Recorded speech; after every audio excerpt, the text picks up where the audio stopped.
ГСП онлайн. Городские новости сейчас.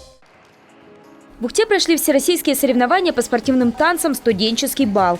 Он собрал несколько тысяч танцоров не только со всей Республики Коми, но и Архангельска и даже Москвы. Традиционную встречу любителей и почитателей танца в Ухте провели уже 16-й раз подряд. Среди участников и взрослые опытные пары, и совсем маленькие, только начинающие спортсмены. Как раз в связи с выступлением последних вокруг двухдневных соревнований чуть не разразился скандал. Родственница одного из участников написала гневное письмо в редакцию информационного портала, темой которого стали слова «дорого», «долго», «неудобно». Директор мероприятия ситуацию прояснила. Турнир очень дорогой. Вы сами видите, что свет, звук, это все ставится. Судьи приезжают все с Москвы. Вы знаете, сколько стоит билет от Москвы до Ухты? Но мы не можем приглашать не этих судей, а судей, потому что у нас официальное мероприятие, у нас только высшей категории. А по поводу долга, это недолго, потому что мы как раз детям даем время на отдых.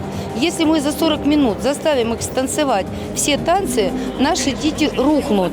Это спорт, подытожила хореограф. Красиво для зрителей, тяжело морально и физически для танцоров. Так что мелкий инцидент не испортил настрой ни организаторам, ни участникам, для которых, кстати, стало честью выступить на турнире с высшей категорией А. Тем более, что на десерт двухдневного студенческого бала оставили шоу-программу звезд, чемпионов России и мира по латиноамериканскому фристайлу Федора Полянского и Дианы Ахматгалеевой.